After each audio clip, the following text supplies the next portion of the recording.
What's going on, folks? Ted from Nerd Immersion here. Bear with me. I actually think this looks really decent, but I'm here in my hotel room in GenCon. And I did a live stream earlier today on YouTube where I walked around the floor, and you guys seemed to really like it. And folks were asking to do vlog style content of GenCon. So it's the end of day one. I'm going to be heading to bed in just a second here to get up for day two. But I wanted to give you my thoughts on day one of GenCon. So, as someone who's gone to Gen Con for the past 4 or so years, I'm not the best expert on Gen Con, but I can tell you that one, it is definitely significantly less crowded than it would have been on a regular non-pandemic situation.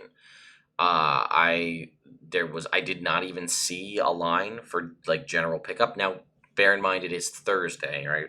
Saturday will be the true test to see how things are because that'll be the day that most people are always here. Oh, sorry, my camera's getting way out of focus. Um, anyway, so Saturday will be the true test. Uh, I was able to walk up to food trucks and just get food, not have to like wait in a 30-minute or plus longer line to get food. So that was interesting. Everybody is masked up, but it's interesting to see. There's a home game for the Colts here in Indianapolis. So usually the Lucas Oil Stadium is the sort of board game free play section. That is not the case because the Colts again have a game on Sunday. So the actual upper floor, which is usually reserved for Pathfinder and Paizo and all that, has been replaced with the board game library. Um, some mainstays that I've seen in the past, right? The section where they had like little massage chair booths so you can get like a 20-30 minute massage. Those aren't here. The sort of mech warrior pods aren't here. And everything seems things are more spacious, but also smaller. Like there are sections of the main expo hall that are like cordoned off with curtains, whereas the entire hall would have been wide open, full of stuff on a regular day.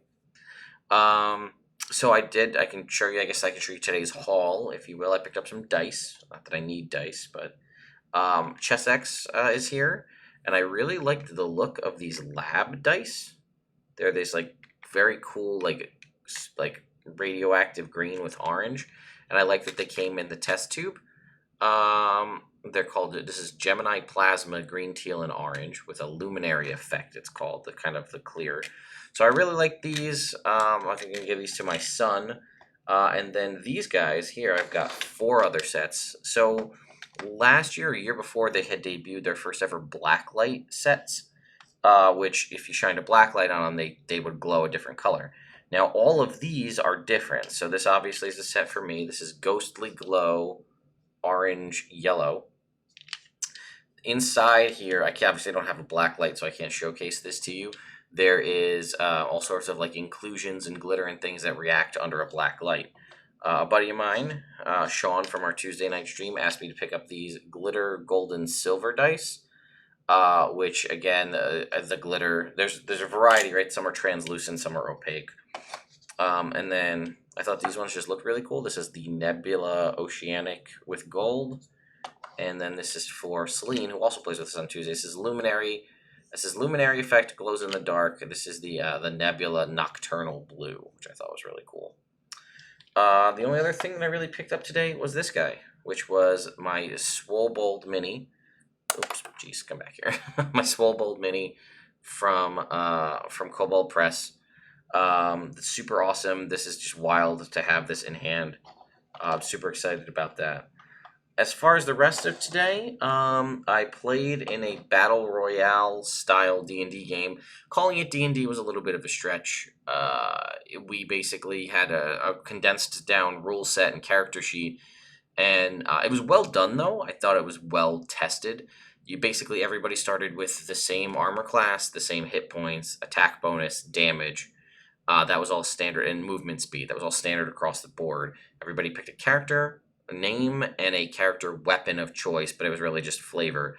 And then you rolled 2d20 to determine boons for your character. Everybody got one single use ability and one permanent ability.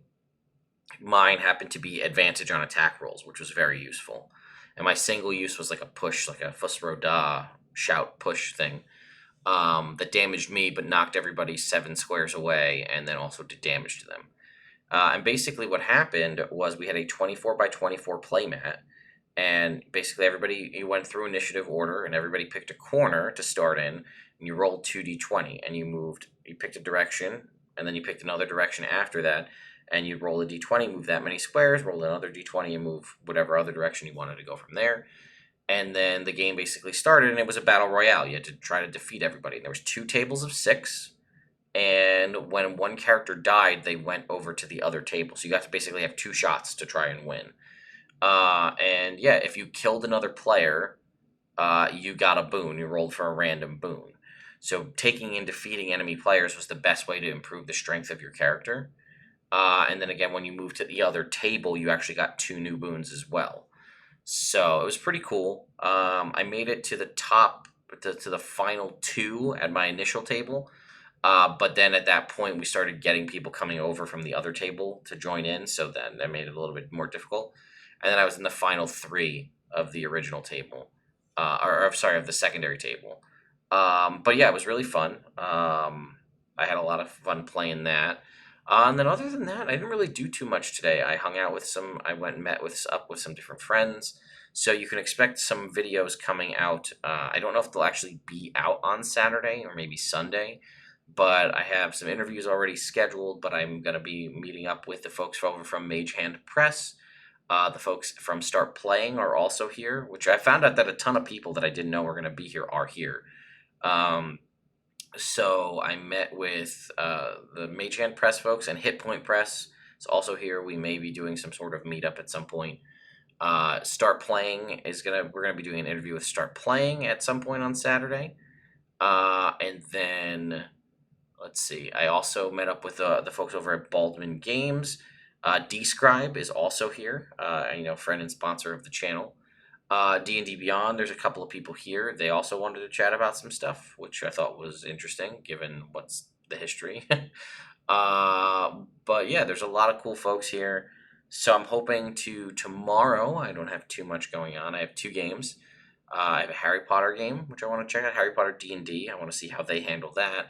And then in the evening, which I'm kind of bummed about, but also not, I have a 4-hour Power Rangers RPG session with the new Essence 20 RPG, the new one just announced. It's from 8 to midnight, so it's a 4-hour thing. And it's kind of like a definitely FOMO thing for me here at GenCon, because it's 4 hours of like out at bars and drinking and stuff.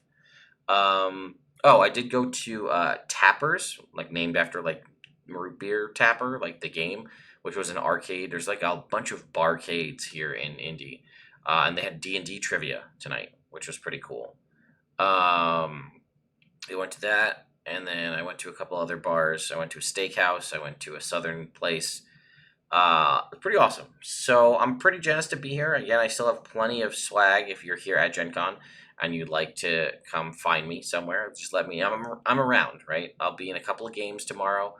But I just want to reiterate this, right? If you see me when you're out and about, do not feel discouraged to come up and say hi. Please do so. I really don't mind it at all. It's still wild for me to think that people even recognize me in the first place, which is just crazy. But yeah, if you want to chat and share a story or whatever else, come find me. It's definitely not a problem for me. I enjoy chatting with people. So yeah, more vlog style content like this. I guess maybe I'll do like a each day wrap up, and who knows, maybe I'll do a live stream every day too, just showing off different stuff that's happened. But yeah, I don't know. This is just kind of like a fun trip. I do plan to hit it hard with videos starting next week, right? Because Wild Beyond the Witchlight will be officially released. So I'll be able to really go through what content there is available. But yeah, so anyway, thank you all so much for watching, and I will see you tomorrow.